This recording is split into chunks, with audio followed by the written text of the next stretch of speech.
Dalam catatan The Story of Coffee, Indonesia adalah salah satu negara terbesar di dunia, terdiri dari ribuan pulau, beberapa pulau besar.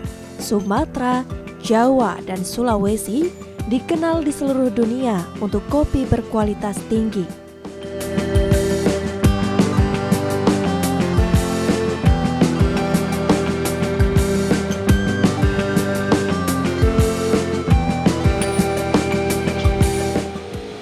Pabrik kopi diperkenalkan ke Indonesia oleh penjajah Belanda pada abad ke-17 dan negara tersebut segera memimpin produksi kopi dunia.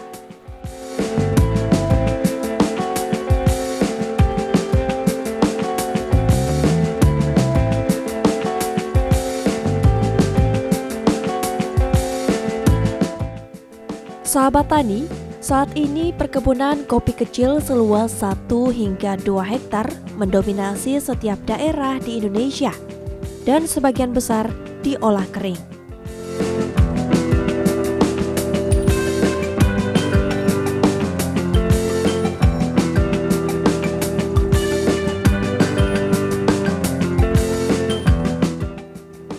Kopi Indonesia terkenal dengan keasaman ringan dan berumur tua yang diadakan selama beberapa waktu oleh para petani yang ingin menjualnya dengan harga lebih tinggi.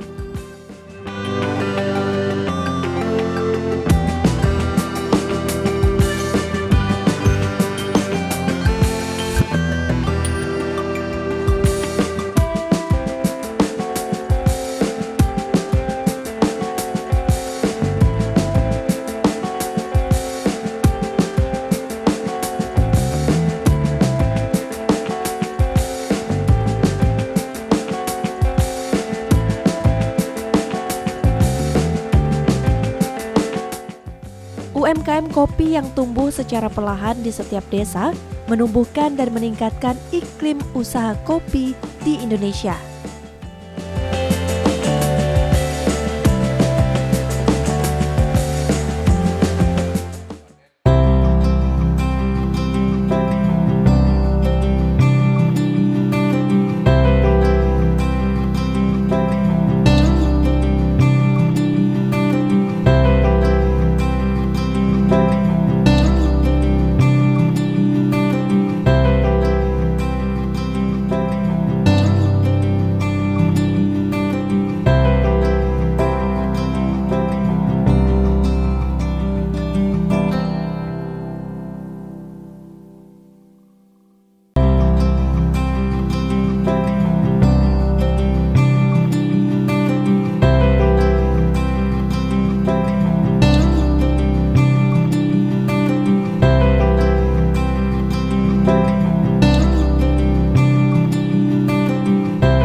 Sahabat tani, salah satu daerah penghasil kopi terkenal di Indonesia yakni Provinsi Bengkulu, di mana pemerintah daerahnya telah memproyeksikan kopi sebagai komoditas unggulan dalam rangka mewujudkan Wonderful, bahkan memprioritaskan kopi menjadi ikon kuliner Bengkulu.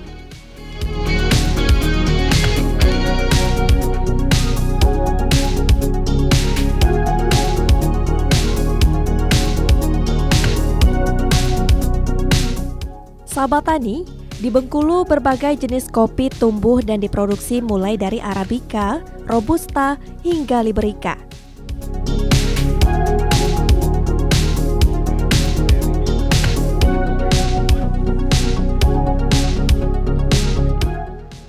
Sementara kopi Bengkulu masih didominasi oleh varian kopi Robusta, sedangkan kopi Arabica juga berpotensi untuk bisa lebih dikembangkan.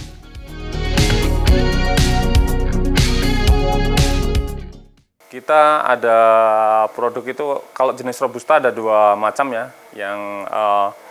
itu jenis asalan super dan premium. Untuk Arabica itu satu macam, yaitu yang premium aja. Itu ada 3 macam lah. Kalau varian itu bermacam-macam tergantung permintaan. Ada full wash, semi wash, ada honey, ada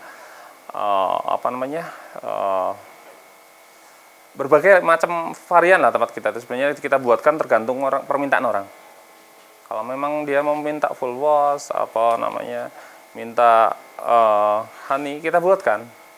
Tapi yang banyak di sini yang diminati sama masyarakat sekitar ataupun konsumsi pada umumnya itu full wash sama honey.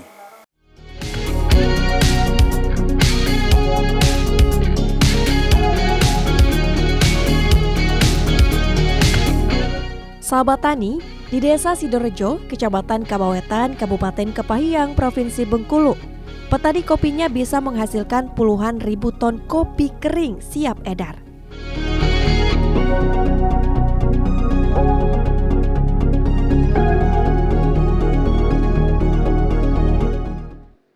Kalau sekarang ini kan lagi musim kopi ini, termasuk di pertengahan lah musim kopi. Ini kan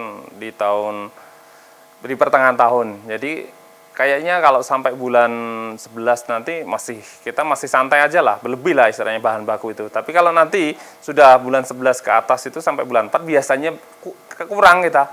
kurang bahan baku itu udah habis. Biasanya di ujung kopi itu kalau kita nggak istilahnya punya stok nanti jelek kopinya pasti, karena di ujung tahun itu pasti kopinya nggak bermutu. Jadi kita untuk mempertahankan bahan baku ya terpaksa kita harus ada stok terus supaya bisa bertahan kopi itu dengan kualitas yang baik kan ini. Ya kita beli sama petani sekitar, kita beli dari sanak saudara kan, kita tampung kopi gitu kan. Kan dia itu ada yang cash, ada yang enggak. Kalau yang enggak pakai tempo ya biasanya titip sama kita gitu. Nanti pas dia butuh, dia ambil.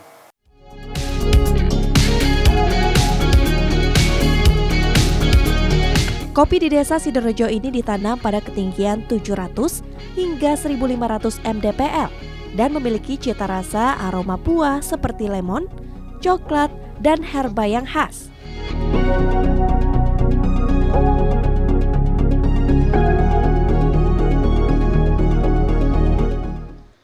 Cuma yang paling kuat itu kopi yang asalan super di sini itu paling kuat. Kalau 1 bulan itu bisa 1 ton sampai 2 ton itu permintaan. Tapi kalau untuk premiumnya itu paling kisaran 500 sampai 700 kilo.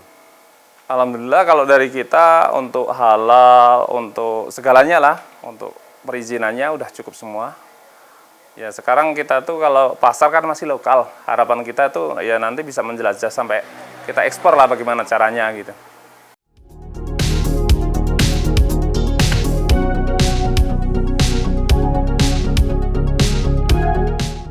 Sahabat Tani, kopi Desa Sidorejo dibudidayakan oleh masyarakat secara organik sehingga rasanya unik, aromanya khas dan tentunya menyehatkan karena dipelihara secara organik.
Sahabat tani, Desa Sidorejo, Kecamatan Kabawetan memiliki seorang petani yang cukup sukses dalam bertani dan berusaha kopi bernama Eko Susilo.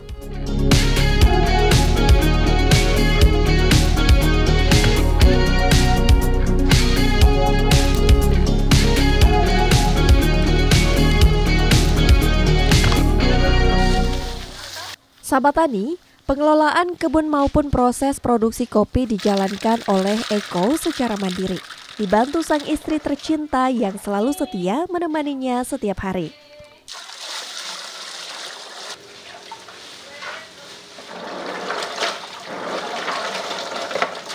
Ya, kita mau membuat kopi yang bagus itu, yang kualitasnya bagus ya, kita petik, pilih yang merah-merah, nanti baru diproses dengan proses perendaman.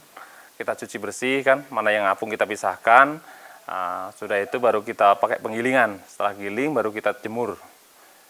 Setelah dijemur kering dengan kadar air paling 16%, baru kita roasting sehingga mendapatkan kopi yang bagus, bubuk kopi yang bagus yang bisa dijual ke masyarakat.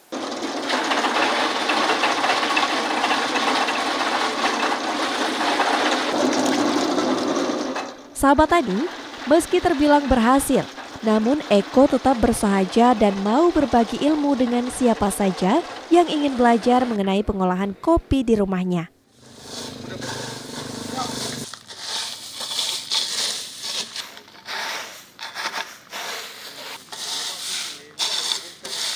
Secara detail, Eko menjelaskan secara jelas sejumlah tahapan atau proses pengolahan kopi yang ia lakoni dengan harapan hal tersebut bisa bermanfaat bagi petani kopi lainnya.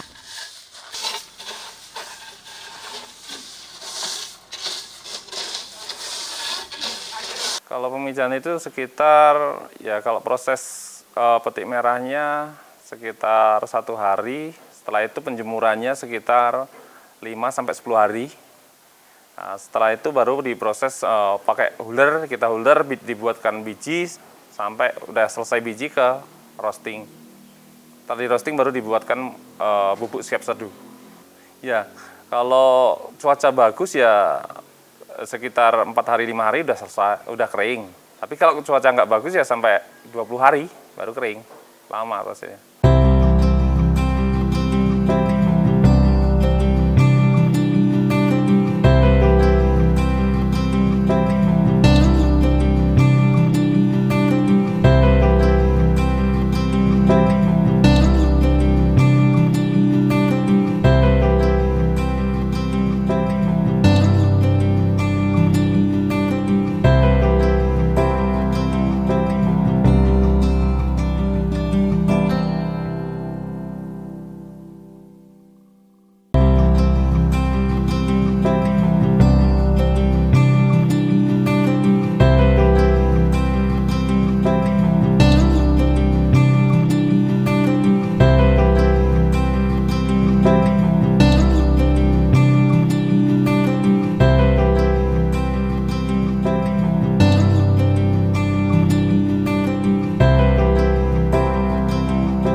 Sahabat tani, pengelolaan kopi yang dijalani Eko saat ini menggunakan teknologi modern yang seluruh alatnya hasil ciptaannya sendiri.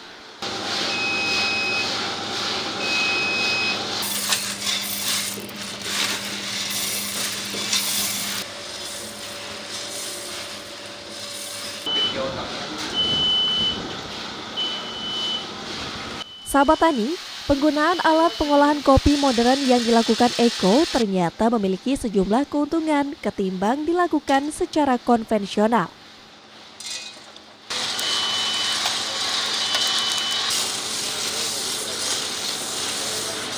keunggulan dan proses daripada pengolahan kopi dari kopi lancur yang asalnya dari Kabawetan ini itu banyak.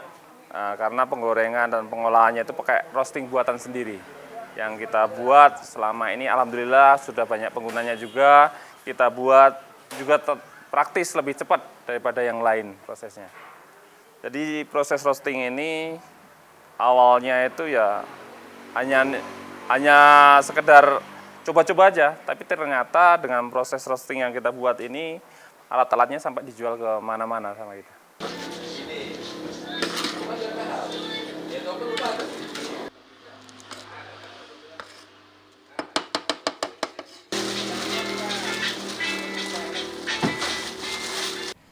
Sahabat Tani, harga kopi sebagai komoditas unggulan di Kabupaten Kepahyang, Provinsi Bengkulu saat ini kembali mengalami kenaikan.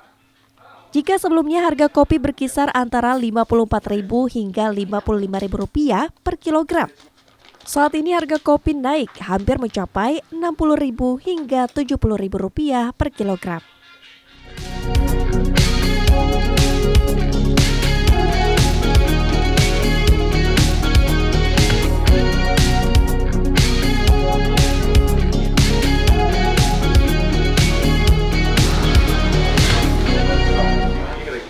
Kalau harga ya kita sekarang bersaing karena kopi sekarang juga udah mahal, orang-orang yang produksi kopi juga udah banyak ya, kita tinggal bisa bagaimana mempertahankan supaya kopi kita ini masih bertahan gitu.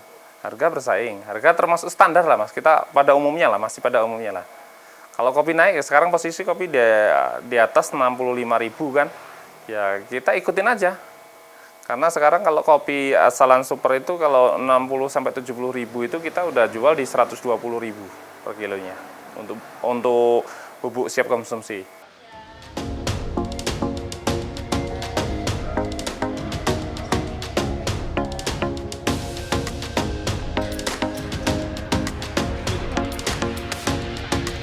Tidak menutup kemungkinan bahwa harga kopi di wilayah ini akan kembali naik dalam waktu dekat.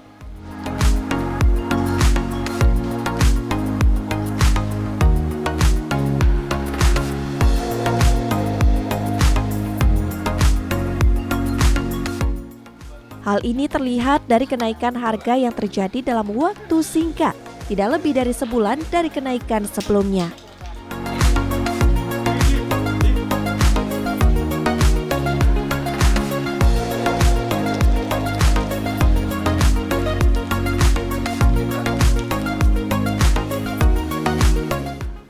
Selain itu, dalam beberapa bulan terakhir, harga kopi di daerah ini terus mengalami kenaikan tanpa ada penurunan.